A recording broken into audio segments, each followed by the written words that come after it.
been published by Speaking Tiger, publishing in Delhi. As one of my son's friends who came for dinner at our home in Delhi asked, "Uncle, what's the book about?" And I said, "It's a book about books." And he reeled back in shock. I also added that it's also about some very interesting book people and book places. It kind of sums up a little bit of my own involvement with books and my own years that I've spent in publishing, and some of the very amazing people I have met, writers, authors, publishers, booksellers, and some other people who kind of work back of house, like printers and so on. So it's kind of, what should I say, it's a literary book. It's a book a little bit about publishing, but not about the history of publishing. I made an effort to keep this book, its contents, as general and as appealing to as widespread a readership as I can. So there are very interesting anecdotes about some amazing, as I said, book people, including the first Indian author in English.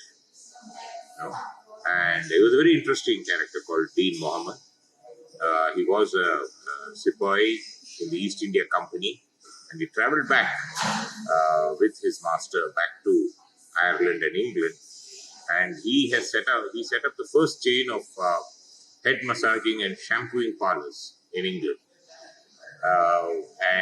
When you actually travel to London, and I had for a few years for the London Book Fair, when you go to Charles Street, actually there is a plaque which commemorates, I've got a visual of that, which commemorates that this was the site where he had also set up the Hindustani coffee house. And very interesting, the first of the very famed Indian eateries in London. London is otherwise, London and England is very famous for Indian cuisine. And this was the first, where he served an exotic range of Indian foods, wine, spirits. He even had a hookah bar. It's called the Hindustani Coffee House, but the only thing that he did not serve was coffee. So there are very interesting other anecdotes. There is a bit of Bombay in this book. There are the factors which set up the Oxford University Press Office in 1912 in Mumbai. And there is also record, the first first manager of the press in India was a person called E.V. Rieu, Emile Victor Rieu. And he was actually a scholar of the classics. He translated Homer's Odyssey and the Iliad from Greek into Latin. And then he came here, and he came under very unusual circumstances. In fact, the chapter on him is titled, "Is Shanghai on the way to Bombay?" And he was asked that by his mentor, by his appointing officer, Humphrey Milford, in Oxford. And actually it was not. And somebody might have thought perhaps Mr. Milford needed a lesson in geography. But actually, because the OUP's agent in Shanghai, they were a little disappointed with his work. And Rieu was asked to go to Shanghai on his way to Bombay and evaluate his work, and it's not good enough, get rid of him, which he duly did. And then he came here. He was the first manager, and he really actually set up OUP offices in India. And when the war broke out, this was 1912, he had seen 5 of his brothers, I think 6 of his brothers, lose their lives in the front, fighting against in France. And so he also signed up. But he went to Pune with the army, and Oxford, of course, gave him permission willingly. The only thing they were concerned was that who will run the branch in his absence. And he said, "Why? My wife, of course, Nelly," he said. And everyone says Nelly ran the branch of the office, and far more efficiently than he did.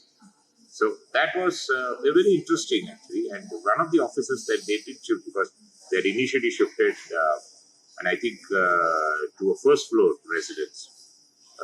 And then they shifted near Honeyman Circle or on Elphinstone Road, I think.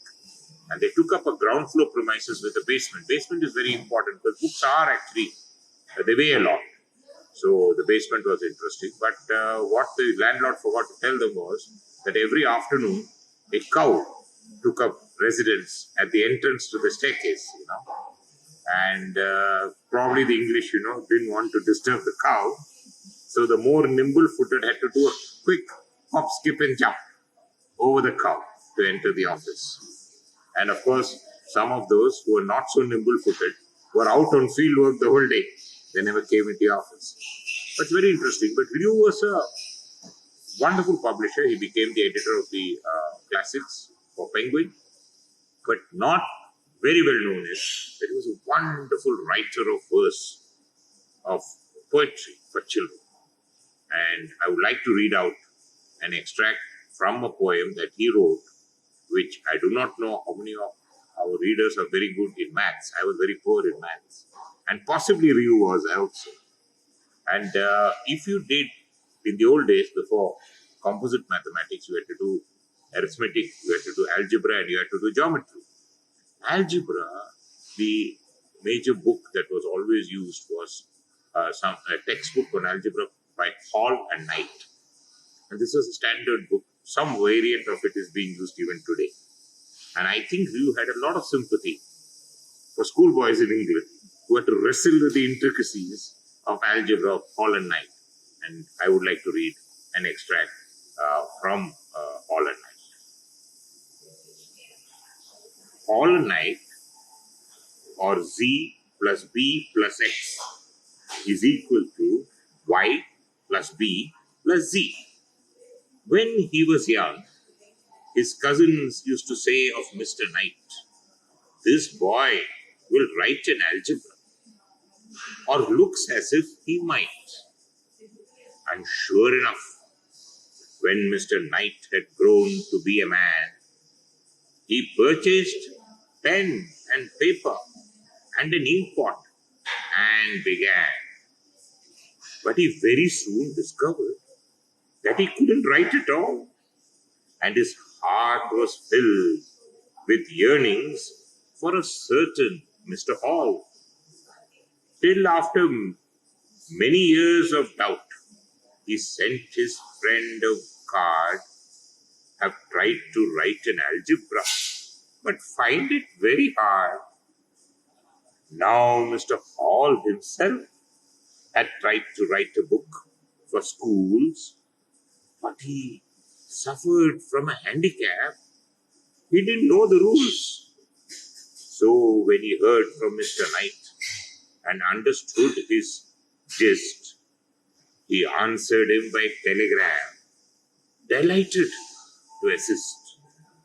So Mr. Hall and Mr. Knight, they took a house together and they worked away at algebra in any kind of weather, determined not to give up until they had evolved a problem so constructed that it never could be solved. "How hard it is," said Mr. Knight, "to hide the fact from youth that X and Y are equal. It is such an obvious truth." "It is," said Mr. Hall, "but if we gave a B to each, we'd put the problem well beyond our little victim's reach. Or are you anxious, Mr. Knight, lest any boy should see the utter superfluity of this repeated B?" "I scarcely fear it," he replied, and scratched his grizzled head. "But perhaps it would be safer if to B we added Z." "A brilliant stroke," said Hall, and added Z to either side, then looked at his accomplice with a flush of happy pride. And Knight, he winked at Hall, a very pardonable lapse, and they printed off the algebra and sold it to the chaps.